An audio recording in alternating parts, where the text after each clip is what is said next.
It's 2024, so what does this year have in store for the UK space industry? Well, how about going to the moon for a start? Nearly.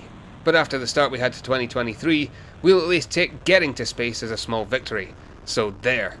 Let's see what's been happening to kickstart what's set to be an amazing year for spaceflight. All right, liftoff and the clock has started. Welcome to UK Space News, I'm Tom June, and before we get going, if you want to stay up to date with all the goings on from the UK space industry and beyond, then make sure to hit that subscribe button so you don't miss anything. You can also follow me on X, because if you're talking about space, then let's connect. Now, on to the news.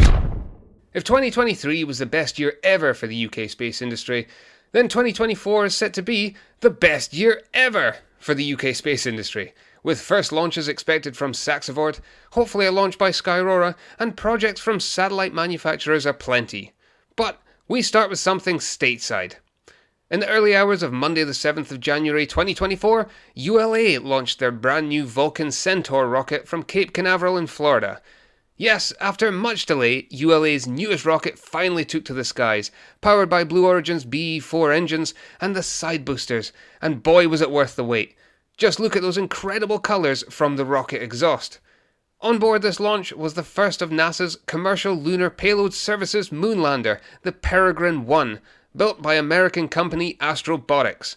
It was the first in a series of planned launches as part of Project Artemis, designed to ultimately save NASA some cash by having private companies ferry all of NASA's stuff to the moon instead of them, allowing them to concentrate on sending actual humans back to the moon.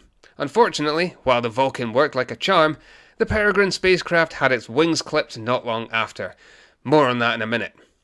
So, how did old Blighty play into this one? Well, on board the Peregrine was an ion trap mass spectrometer, or ITMS for short, developed by scientists from the Open University.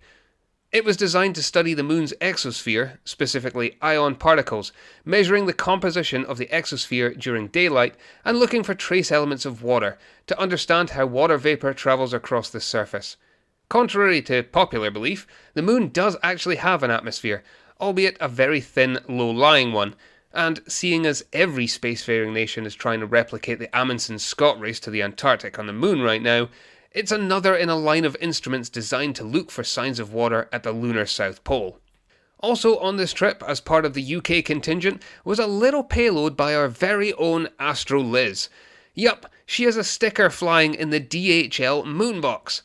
In case you're not aware of Liz, she's been doing amazing things to get kids in the UK interested in space and careers in STEM fields, even going so far as partnering with ESA and ULA chief Tory Bruno himself. Check out the links on screen and below to find out more, join in with her yearly challenges, and follow along with her adventures in space. Liz also joined other people on board the lander, and yes, I did say people, because tucked away inside are the remains of the great bird of the galaxy Gene Roddenberry, his wife Majel Barrett Roddenberry, and Nichelle Nichols, DeForest Kelley, and James Doohan of Star Trek fame. They'll all join William Shatner, albeit posthumously, as members of the original series to have finally ventured into the final frontier for real. Not only that, but DNA samples of American presidents George Washington, Dwight Eisenhower, and the man who started the US in the space race, John F. Kennedy himself, were all on board. Well, that's all good stuff. Now for the not so good stuff. Several hours after the launch and successful deployment of Peregrine 1, Astrobotics released an update saying that the lander had suffered a communication loss and an anomaly which threatened the ability to land safely on February the 23rd as planned. The battery on board reached low levels as the solar panels seemed unable to properly rotate towards the sun due to a propulsion anomaly. Astrobotics were able to successfully reorientate the spacecraft and charge the batteries while working the problem with the propulsion system. However, in a further update, Astrobotics confirmed that the propulsion system issue was terminal, meaning they weren't able to even get to the moon, let alone land on it. It appears there was a critical propellant leak on board the spacecraft, possibly caused by a faulty valve, and after multiple attempts to resolve the issue, the leak was too critical to actually stop. However, over the coming days, it seems that the team performed a series of miracles to stem the flow as much as possible and keep the spacecraft flying. They were able to successfully obtain data from multiple instruments, including the first one from Mexico, packed on board the lander from cislunar space. In just a few days, Peregrine 1 flew out to lunar distance, over 200,000 miles from Earth. And while the moon wasn't there waiting for them, they at least demonstrated an extraordinary ability to keep the mission going for as long as possible. At the time of recording this, the estimate is that the spacecraft has around 50 hours of fuel remaining on board, and Astrobotics will collect as much data as possible before Peregrine 1 heads out into deep space. The next attempt at a moon landing will be by Intuitive Machines, who will be flying SpaceX in February, and it's good news for us too, as there's also UK involvement in this one. So, overall, congratulations go to ULA, commiserations go to Astrobotics, and we can all stand to remember that every giant leap starts with one small step as we plot our return to the moon. Now, more news from Orbex, the startup rocket company based in Forres, Scotland. They've announced 2 new members of the leadership team. Philip Chambers steps in as their newest CEO, coming from a business development background, while former Director General of the Spanish Space Agency, Miguel Bello Mora, joins as Executive Chair. If you hark back all the way to April 2023, you may remember I talked about former CEO Chris Larmer stepping down. He was replaced for a short time by Christian von Bengtsten, I hope I'm pronouncing that right, before he was subsequently replaced by Martin Coates. Honestly, there was more managerial changes here than a struggling football team. Still, this may be a positive sign, given that Martin Coates was something of a caretaker until the right person was found, offering a sense of stability and getting them through to the end of the year. Of course, 2023 was actually good for Orbex, as they started work on Sutherland Spaceport and kept hard at work on the Prime rocket. I'm really hoping for more news on the Prime as we head deeper into the year. I'm a fan of what they're doing, and I know that they're plugging away really hard behind the scenes. With Philip at the helm, hopefully that hard work will pay off later this year with more testing, engine qualification, and a move towards launch. Speaking of launches and British rocket companies, wouldn't you like to get your hands on some sweet merchandise? Of course you would. And that's why I've launched a brand new range of merchandise to honour one of the most iconic rockets of all time, the Black Arrow. Head on over to tomjune.myspreadshop.co.uk or .com for worldwide shipping options and to get 15% off your order. You can also find the link directly through my new website, tomjune.com. I say website, it's basically a holding page for links to other pages. Ah, the wonders of the digital age. Still, check it out now. As mentioned at the outset, the start of 2023 was quite bittersweet for the UK space industry, with a maiden launch of a rocket from mainland UK soil by Virgin Orbit. Rest in peace. Well, a report was recently published to outline the lessons learned from that launch, and having read the paper, quite frankly, it was a waste of time. It revealed that basically launching rockets is hard, Spaceport Cornwall did its job perfectly, and the UK has all the setup required to successfully do more launches, albeit the regulatory process could have been quicker.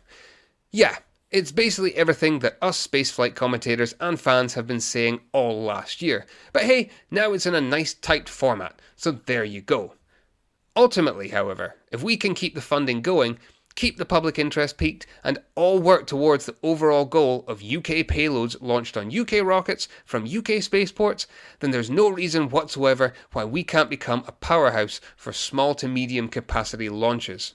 However, if you follow me on X, which if you don't, then you should, you'll know there's a petition going for the UK government to consider looking at heavy launch capabilities in the future. Whilst this is something I definitely support, it does raise some interesting questions about why the infrastructure isn't already being put in place.